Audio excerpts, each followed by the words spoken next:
It's truly an honor for me to be with you, particularly on the occasion of the talk that Donald Trump is going to give today about the danger that we face from radical Islamic terrorism.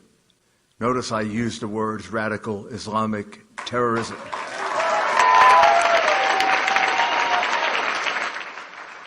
Donald Trump is our only hope for change in the way in which we approach Islamic extremist terrorism, radical Islamic terrorism. He's our only hope for change. He's going to describe to you the America that President Obama and the person he unfortunately, and I believe now probably believes mistakenly, selected as his Secretary of State, Hillary Clinton. He's going to describe the world they were handed. And then he's going to describe the world as it is now. In other words, the damage they have done, particularly in the Middle East, but all throughout the world. In almost every area that we can think of, things are worse today than they were on the day Hillary Clinton walked into the State Department. I think history will write that she was the worst Secretary of State, at least in our lifetime.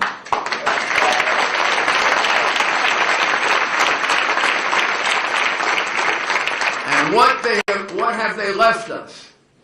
They've left us a government that used to be on offense against Islamic extremist terrorism, radical terrorism, to a government that's now purely on defense, waiting for the next attack. Isn't that what we're doing? We're waiting for the next attack. God forbid here in America, God forbid in Paris or London, or I have a friend who left for London yesterday, and he was afraid to go to London. Afraid to go to London. You know why he was afraid to go to London? Because we don't know where they're going to strike next. That's why 70% of the American people today are afraid. This is the world that Hillary Clinton created for us on all those thousands of miles of trips, which amounted to a much worse world than the one she was given. Maybe it would have been better if she had stayed home.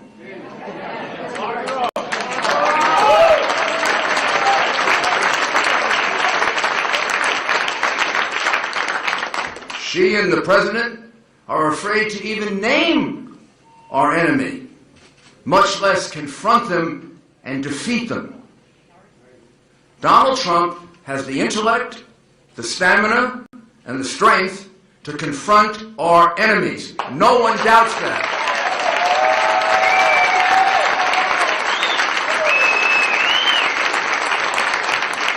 And he has the temperament to win.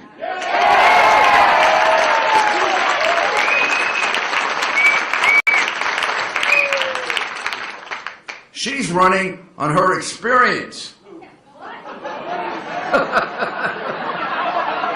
If I were her, I'd run away from my experience. I don't have time to talk about it all, and I won't, but she's been found extremely careless by the FBI in handling our top secret material. I used to be the United States Attorney and the Associate Attorney General of the United States. I hired many lawyers, DEA agents, FBI agents, on and on and on. Read many background reports. If I were to read a background report on someone who had been extremely careless with top secret material, I couldn't hire them. In other words, she couldn't be hired as an assistant U.S. attorney, an FBI agent, a CIA agent. She couldn't be hired for any job in the government, nor could she be hired by a contractor who was doing work with the government, because she has a very, very bad security record. She was extremely careless in handling our top secret material, and she wants to be president. She's made millions and millions and millions and millions of dollars. And her husband, you know what his name is,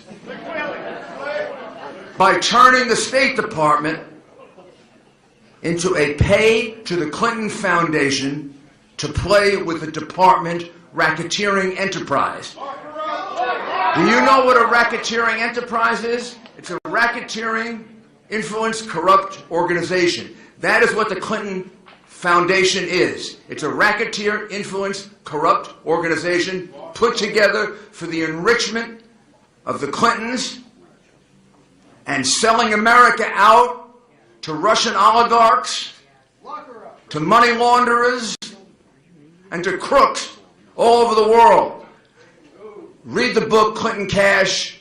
I don't have time to tell you about all of it, and then just make a chart, and you're going to cover about 10 pages worth of what I would consider straight-out crimes.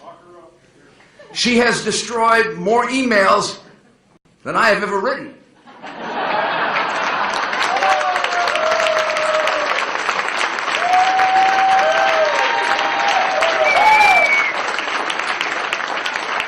But of course, I don't do yoga.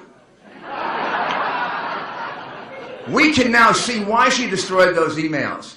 Because the emails show the connection between that racketeering enterprise I just described to you. It shows the connection between the people who are paying millions to the Clinton Foundation and to Bill Clinton in speaking fees. A $1.2 million speaking fee by UBS, $1.2 million to give one speech. I mean, he's a good speaker, but $1.2 million?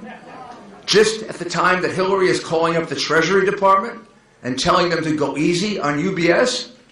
Gosh almighty, as an ex-prosecutor, I'd love to get my hands on that case. Man, could I nail her on that one.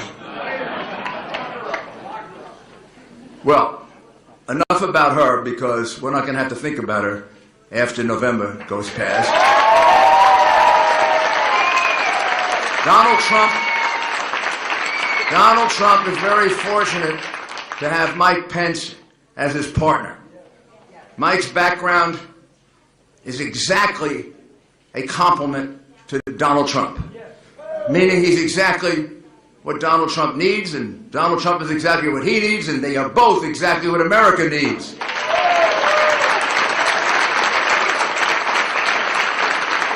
He's a member of the Foreign Affairs and Judiciary Committee. He's a member of the, and during the time of September 11th, when we went through the worst foreign attack in our history since the War of 1812. And remember, we didn't start this war, they did. We don't want this war, they do. And they didn't start it even in 2001. They attacked the World Trade Center in 1993. And they attacked it under the ideology of radical Islamic extremism, to create a caliphate, to destroy the infidels, Christians, Jews, non-believing Muslims from their point of view, and other people.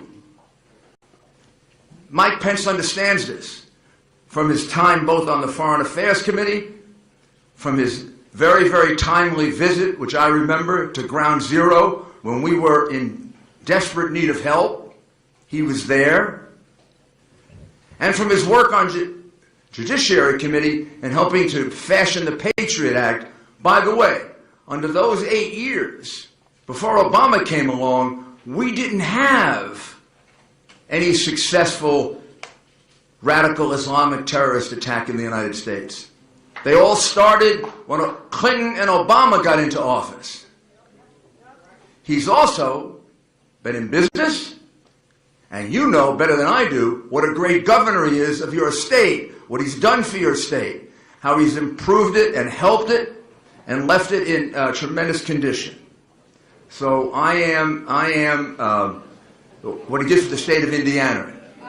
Excuse me. We're going there next. We're going there next.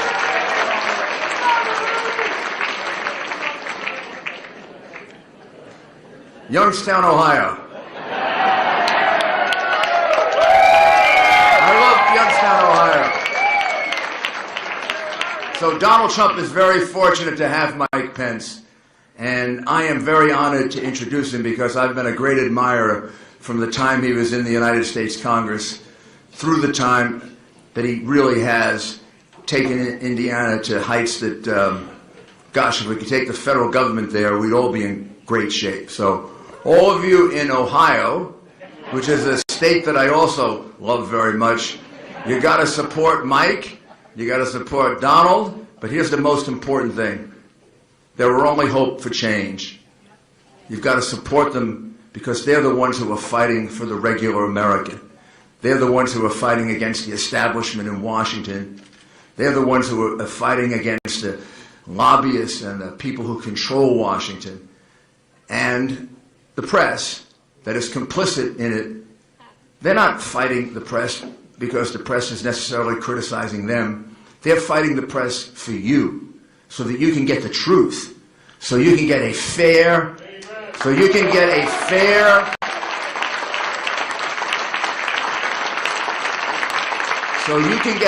presentation of the facts. When they fight the press, it's not because they're thin-skinned or can't take it. They're both big, tough guys who've been through a lot. They can take a lot. Nothing's going to hurt them. They've been through it all. They're fighting the battle for you, so that you and your children and my children can have a fair press, a press that gives both sides equal treatment on the news pages. So it is my honor to introduce to Youngstown, Ohio, the governor of Indiana and the next vice president of the United States, Mike Pence.